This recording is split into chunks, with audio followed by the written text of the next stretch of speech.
todos habíamos anticipado que las noticias de esta semana probablemente va a estar en torno al sistema frontal que llega a la zona centro-sur durante la tarde del miércoles y el jueves a la región metropolitana. Todos muy atentos a qué va a pasar con el suministro eléctrico. Queremos conversar de aquello con Humberto Verdejo, académico del Departamento de Ingeniería Eléctrica de la Universidad de Santiago, la USACH. Humberto, ¿cómo estás? Bienvenido nuevamente.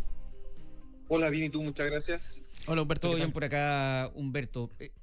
Yo creo que la pregunta a propósito de todo lo que ha pasado, con el historial que tenemos de qué pasa con el suministro eléctrico y en este tipo de situaciones, es qué tan difícil es cuidarlo o fortalecerlo frente a sistemas frontales particularmente intensos, que vengan acompañados de viento, pero que las consecuencias, algunos casos bastante más extremas, otras menos, parecieran ser siempre que por lo menos muchas personas quedan sin luz durante un buen rato mientras ocurre, ¿no?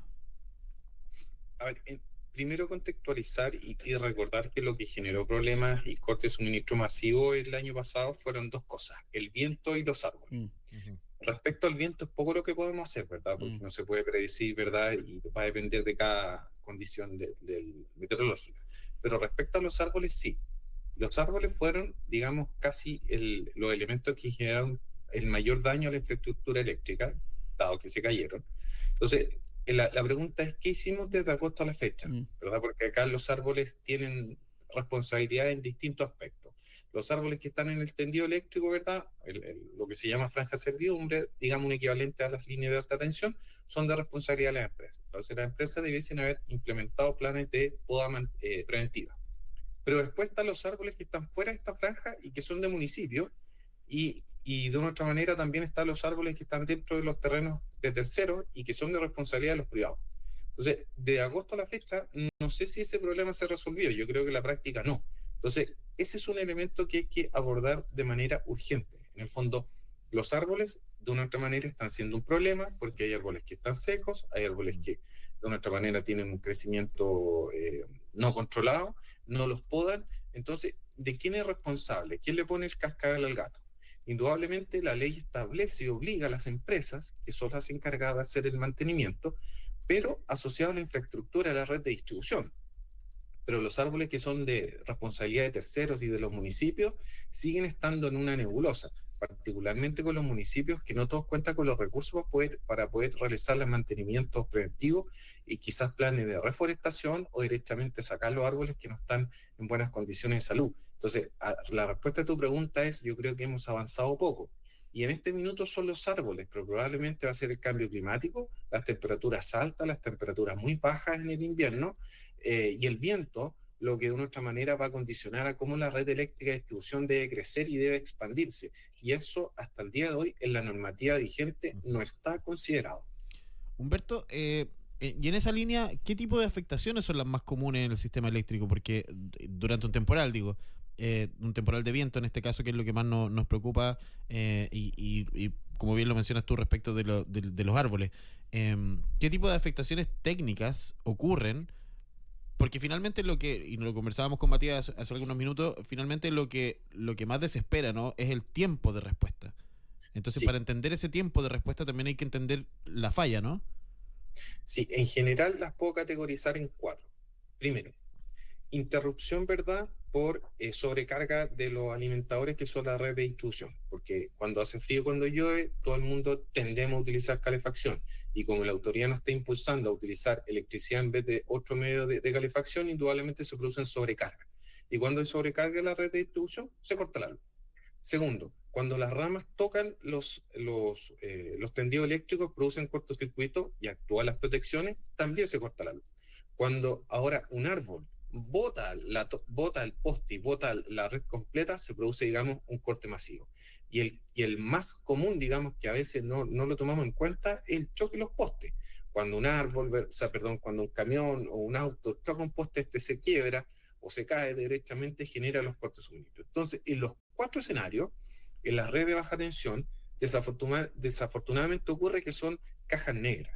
En el fondo, el usuario tiene que llamar, ¿verdad?, avisar a la empresa de distribución, y en función de la localización, la empresa va a enviar personal a terreno para verificar efectivamente el tipo de la falla. Esto no ocurre a nivel de media tensión porque las empresas en general tienen monitorizadas las variables eléctricas, pero en media tensión la mirada es muy macro, ¿verdad? El problema está en la baja tensión. Cuando de repente estamos en nuestra casa, en el condominio, en el edificio, se corta la electricidad, ¿verdad? El vecino al frente tiene electricidad y la empresa no se da cuenta que estamos sin suministro hasta que nosotros llamamos a la empresa distribuidora para elevar el reclamo. Entonces, la recomendación aquí es la siguiente, una de las que se puede dar, que si se le llega a cortar la luz, avise a la empresa. Estamos justo en medio de la... ¿Humberto? Sí, te quedaste pegado justo cuando dijiste si se llega a cortar la luz y ahí nos quedamos sin la respuesta, entonces si puedes volver ahí para atrás. Sí. La recomendación es que si se llega a cortar la luz, avisar a las empresas distribuidoras con los canales que tienen habilitados y al mismo tiempo avisar a través de la página de la Superintendencia de Electricidad y Combustible. La superintendencia tiene un sistema en el cual que si un usuario cualquiera avisa que está sin suministro, inmediatamente ese mensaje va a la empresa distribuidora. Entonces, en este tipo de situaciones donde la electricidad es tan dependiente para todo nuestro quehacer diario, si se llega a interrumpir el suministro, avisar a la empresa y avisar también a la superintendencia para tener la certeza que la autoridad va a estar informada y va a quedar un registro de que el usuario está sin suministro por alguna falla en la red de distribución. Estamos conversando con Humberto Verdejo, académico del Departamento de Ingeniería Eléctrica de la Universidad de Santiago. Esto ya es un poco no sé si será la solución a nada, ¿no? Pero hay algo que además puede hacer el usuario particular para evitar un corte de luz innecesario, más allá de podar los árboles en su jardín, me imagino. Mira, desafortunadamente es muy poca la gestión que podemos hacer nosotros como usuarios, porque la ley establece que el único ente encargado para operar y hacer gestión en las redes son las empresas distribuidoras. Nosotros lo que al final del día, las recomendaciones que uno puede dar es que particularmente cuando ocurren cortes de suministro, lo más complejo es cuando retorna, ¿verdad? Porque la empresa eléctrica hace maniobras en la red para restablecer el suministro a la brevedad posible y eso puede generar en algunos casos que se nos quemen electrodomésticos. Entonces la recomendación es que si se llega a cortar, ojalá desconectar todo lo electrónico que sea sensible. Eso significa el televisor, ¿verdad? Los computadores, las consolas de juego y ojalá mantener solamente las luces encendidas a la espera que retorne el suministro eléctrico y lo mismo con el caso del refrigerador, ojalá mantenerlo conectado porque indudablemente hay pérdida de alimentos cuando no hay suministro eléctrico.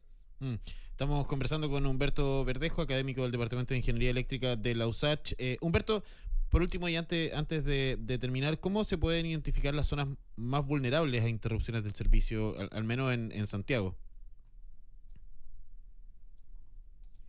A ver,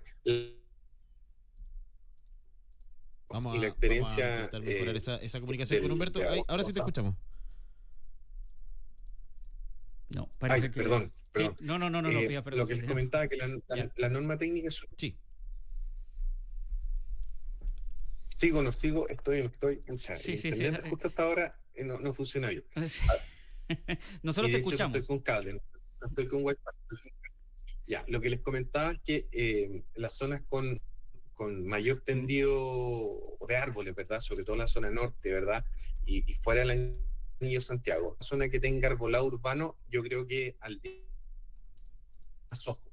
Y ahí es donde especialmente la autoridad ha llamado a la empresa eléctrica a hacer mayor gestión, que en el fondo a las podas que van a realizar los propios municipios y también las podas que dicen realizar las propias empresas. Humberto Verdejo, académico de la Universidad de Santiago, del Departamento de Ingeniería Eléctrica. Muchas gracias por haber conversado con nosotros en esta previa del sistema frontal que va a afectar a la zona centro-sur esta semana. Que estén muy bien y hasta la próxima, que sin duda volveremos a conversar.